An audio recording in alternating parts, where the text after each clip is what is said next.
Welcome to Trashmagination, a podcast about reimagining trash. I'm Carla Brown. This week's episode is about the creative reuse of chewing gum and gum wrappers. September 30th is National Chewing Gum Day, and maybe the idea of creatively reusing chewing gum sounds disgusting, but it's actually just another type of plastic recycling because most chewing gum is made from plastic. Throughout history, people chewed substances that were not plastic. Ancient Greeks chewed a resin from the mastic tree, and Mayans chewed a tree resin called chicle, and many native peoples chewed spruce gum. Around 1850, people started chewing paraffin wax, which is made from petroleum.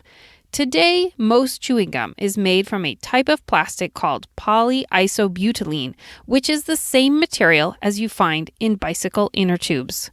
So now that you know chewing gum is made from plastic, refined from petroleum, you also know that every piece of gum you ever chewed is not going anywhere fast. Imagine the trillions of plastic gum bits on the planet. That doesn't even begin to address the plastic packaging that came with the gum. So, big picture message. Please stop chewing gum. But on a more positive note, today I'm going to tell you some cool stories about chewing gum. We'll talk about a company that is making plastic from used chewing gum, some chewing gum options that are not plastic, ways to creatively reuse chewing gum packaging, and we'll talk about some artists who incorporate gum and gum packaging into their work. So when it comes to chewing gum recycling, the most exciting story is a company called Gumdrop.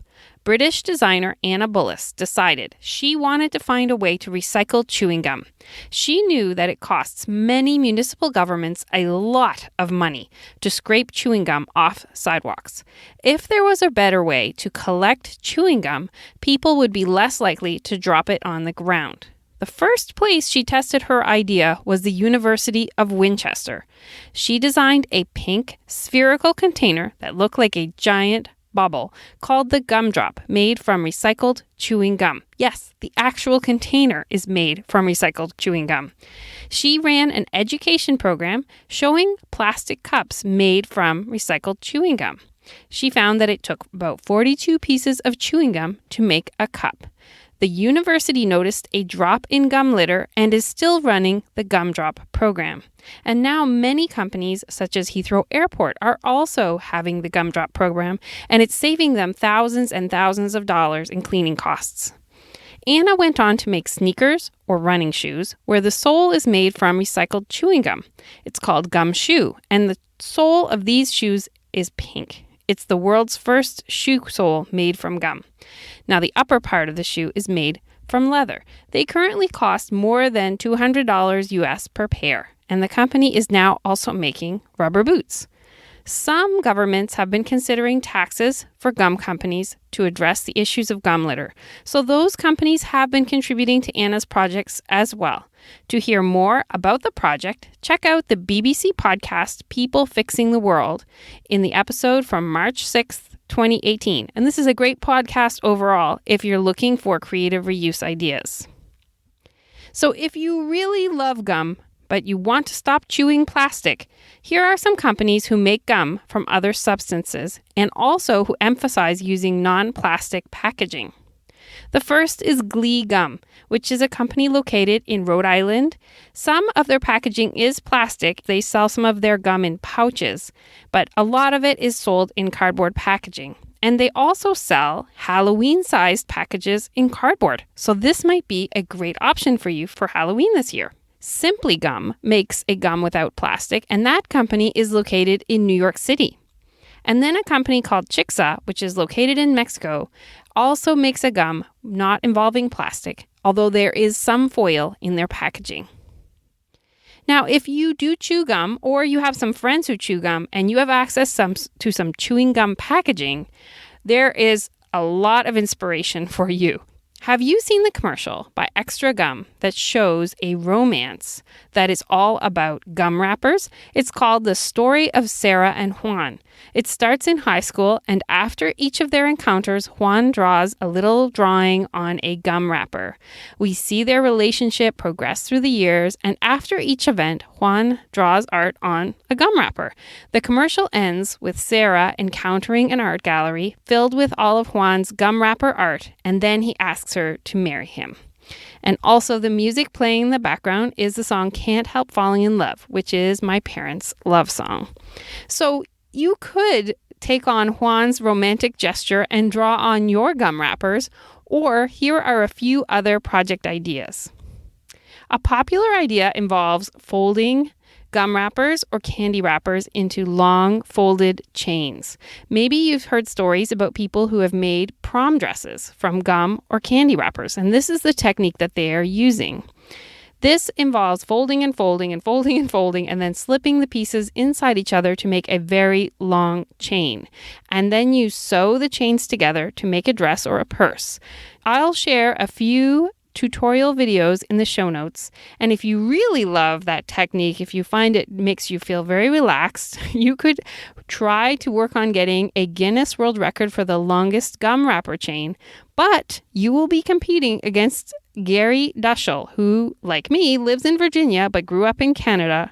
And as of March 2018, his gum wrapper chain is more than 100,000 feet long, or 19 miles long, or about 30 kilometers.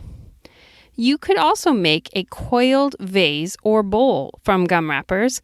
This is a different technique than the previous one, which involves folding. This one, there's also folding, but instead of making long chains, you roll the gum wrappers into a long, flat strip that you coil and glue into place, and you can make things like vases or bowls. Another type of art involves making collages from the foil wrappers. So this only works for the type of gum where the wrapper is that shiny foil. So this involves tracing an image like a silhouette or some letters and then gluing down the foil wrappers inside the shapes that you've drawn. For the smaller parts in the collage, the artists cut the wrappers to fill in the background. But for the large areas, that large expanses, they just glue down the whole wrapper. And it doesn't sound very interesting, but actually the results are quite striking. And you can see some examples by an Etsy artist named Charlie DeCano. Their Etsy account is called Awkward Charlie, and they make celebrity portraits and other really cool art from this technique. Another idea involves updating a pair of ho-hum shoes, maybe some secondhand shoes that you got that are kind of blah, but you want to make them more interesting. You could liven them up with gum wrappers by using a technique called decoupage, where you attach the wrappers right onto the shoe, and then it could be a foil type of wrapper to make a shiny type of shoe, or you could just use colorful gum wrappers if you wanted to make something colorful. Now, some people take fingernail painting to the next level, and they decorate their fingernails with all sorts of items, including foil gum wrappers. And you can see a tutorial for how to do that in the show notes. I was surprised to learn that you can make a very quick fire starter using a battery and a foil gum wrapper. This only works with the foil type of gum wrappers, and you have to cut it a specific way, but it's pretty amazing how quickly it could start a fire. This might be a good idea to put in your emergency kit. So the last thing we'll talk about today are artists who make art with chewing gum or gum packaging. Maurizio Savini sculpts chewing gum into large pink sculptures, mostly animals. However, Maurizio does not make his sculptures from chewed up gum. He takes brand new sheets of gum and softens them with a hairdryer and places them over a plaster base. So his work is not really an example of creative reuse. Sofia Matviva makes portraits on canvas, and she does chew all her gum, or she also gets her friends and family to help chew the gum. Now, the final results are quite beautiful, but they are not great examples of creative reuse because she and her network are actually chewing the gum to make the art. I don't think they would be chewing this much gum otherwise. So it's not a great example of creative reuse. The only chewing gum artist who I would describe as doing creative reuse is Ben Wilson.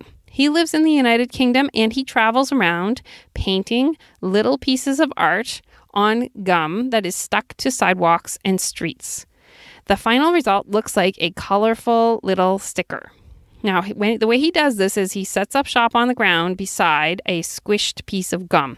And then he does some treatment to it. He flattens it out and he puts in a base coat of paint and he starts drawing and painting on the gum. And when it's done, he applies a layer of varnish to protect the art. If you search on the hashtag chewing gum art on Instagram or chewing gum artist, you will find hundreds of photos that people have taken of Ben all around the world making his art on the street. I will share a video in the show notes that shows his whole process sped up to under a minute. Now, when Ben was younger, police tried to charge him with a crime, but since he was painting trash, it was decided that he was not actually defacing public property, and so they did not charge him. He has made more than 10,000 of these paintings all over the world, as well as other types of sculptures and paintings.